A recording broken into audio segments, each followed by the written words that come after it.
25살 꽃다운 나이, 간호사였던 그녀는 한 남자를 알고 사랑하게 됩니다. 그런데 남자친구에게 어려운 사정이 생기자 카드 대출을 받아 돈을 빌려줍니다. 불행은 그렇게 시작되었습니다. 남자는 거짓말을 하며 자꾸만 돈을 갚는 것을 미루었습니다. 그녀는 남자의 거듭되는 거짓말에 낙심하면서 좌절감과 우울감에 젖어 하루하루를 보내다가 결국 죽음을 결심하게 됩니다. 그럼에도 그녀는 죽음을 하루하루 연기합니다.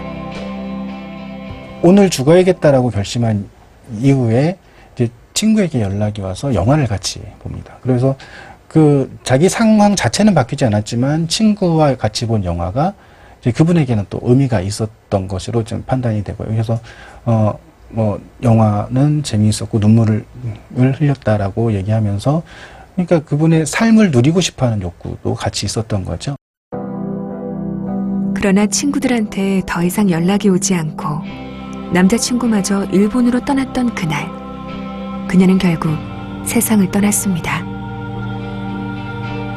죽어가면서도 삶의 미련을 놓지 않는 이중 심리는 그가 분석한 400여 통의 유서 곳곳에서 발견되고 있습니다.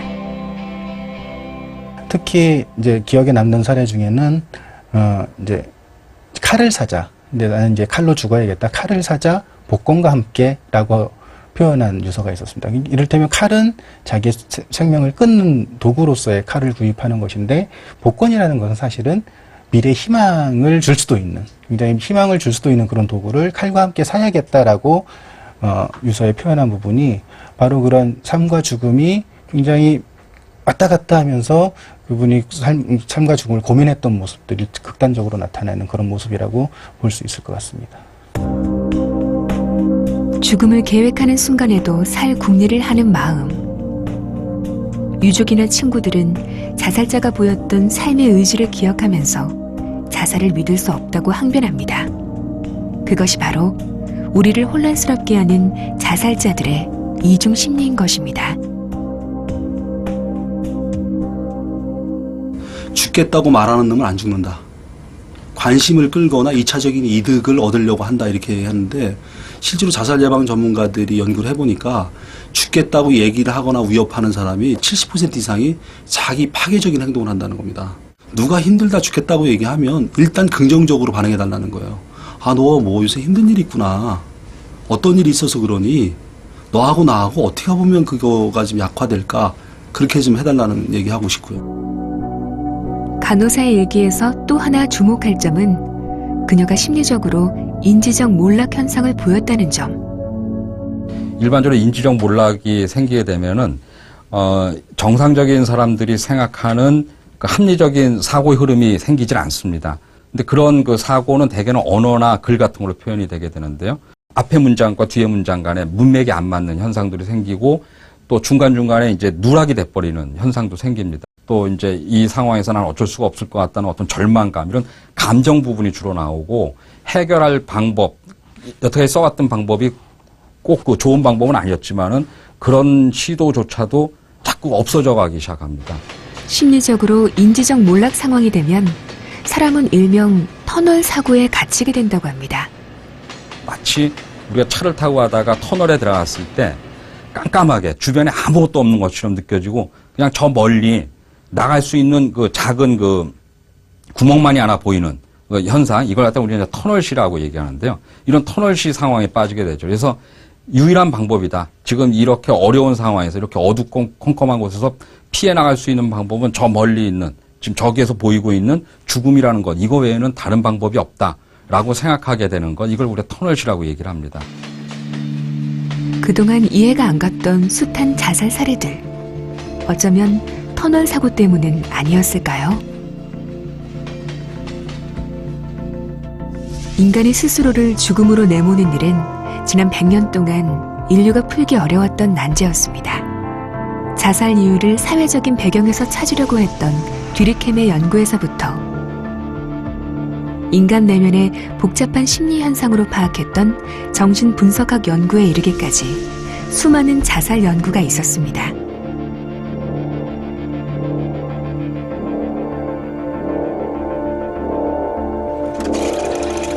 하지만 여전히 원인을 설명할 수 없고 이해하기 어려운 자살들이 남아있는 것도 사실입니다.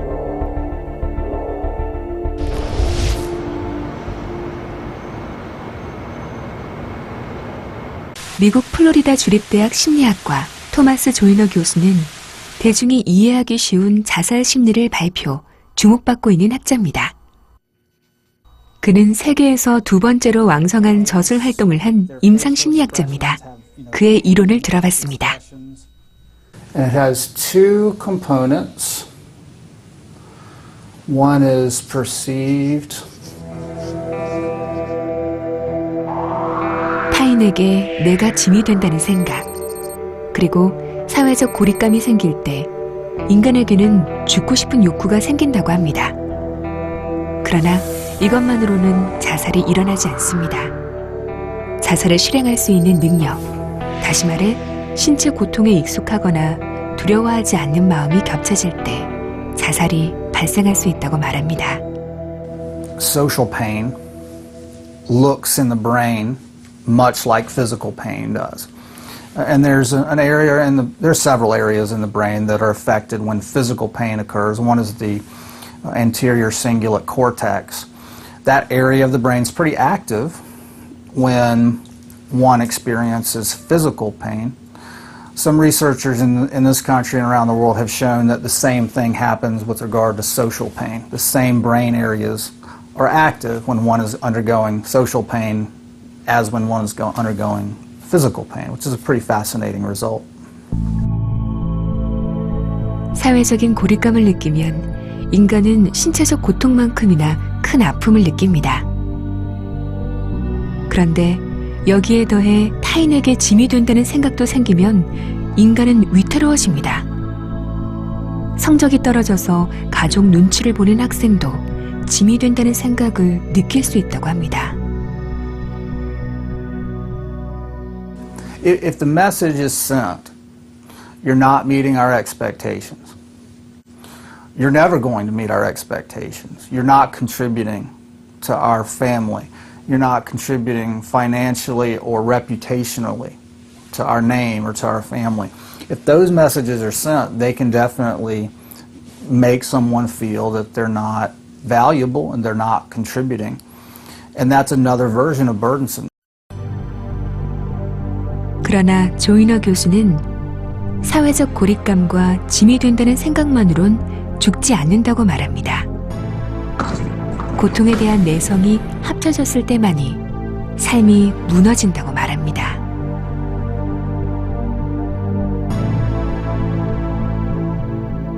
And then another very important one is fearlessness about death. Apart from, pain tolerance, are people afraid of death? Those are the two components. So with regard to pain tolerance, the more pain you've experienced in the past, physical pain, the more your tolerance for it grows. Very simple idea of getting used to something through experience. So this quality can be a very good thing. It's just that when it's combined with the other two parts of the model, the burdensomeness and the loneliness, that's when you get a bad combination ending in a catastrophe. 조이너 교수는 어린 시절 폭력을 당해서 고통에 익숙해진 사람과 모험이나 위험한 취미 활동을 즐기는 대범한 사람이 극단적인 고립감이나 짐이 된다는 생각을 갖게 되면 위험할 수 있다고 합니다. 하지만 반대로 세 가지 중에 어느 한 가지가 빠진다면 자살 예방이 가능하다고 그는 말합니다. The fearlessness part is difficult. Once it exists in a person, it's hard to change. It's a lasting quality. The other two factors, though, I think are very promising, and all of the things that we just talked about, most of them anyway, can help reduce suicides because they make people feel more socially connected, and they make people feel like they're contributing to one another or to their country or to society. 토론토엔 삶의 낭떠러지에 선 시민이 고립감을 느낄 때 그를 달래줄 비상수단이 있습니다. 캐나다의 대표 전화회사인 벨 캐나다와 토론토 지하철이 함께 만든 비상전화. 지하철 자살률이 높아지자 기업과 철도회사가 힘을 모아 만든 자살 예방 대책입니다. 자살 위기에 놓인 사람들이 연락하면 센터에서 친절한 상담을 해주는 동안 해당 역엔 비상 연락이 갑니다. 누군가 이 역에서 자살 시도를 생각하고 있으니 지하철 속도를 늦추거나 멈추도록 합니다. 필요한 경우엔 911 응급의료 앰뷸런스가 현장에 도착합니다. 그는 더 이상 혼자가 아니게 됩니다. 캐나다에서 가장 규모가 크고 오래된 자살위기 지원센터를 찾았습니다. 토론토 전역에 이런 위기센터가 15개 있고 1년에 12,000통의 상담 전화를 받고 있다고 합니다. 자살을 생각하는 사람의 전화를 받으면 일단 대화의 속도를 늦춥니다. 보통 짧게는 40분에서 길게는 2시간 정도 대화가 이어지는데 우호적으로 상대방의 말을 들어주는 동안 훈련된 상담 요원들이 자살의 위험 정도를 평가합니다. Some support. Your family is a good support for you. How likely do you feel that it is that If they're low risk, then we will acknowledge their pain, but we will talk about what the problems are, like what are the challenges, and focus on that. If they're at high risk or imminent risk, our only goal is physical safety, and we will work with them to arrange that, or if they are unwilling and at imminent risk, we will actually trace the call and send emergency services to them.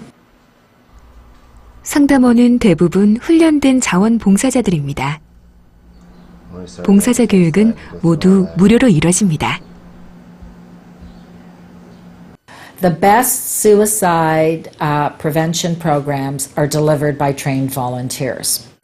The human interaction and the warmth of having a trained volunteer as opposed to a professional in the white coat is what opens the door to a very real and meaningful conversation. I would really like to see you. 이 센터에서 가장 오랫동안 봉사해온 커티스.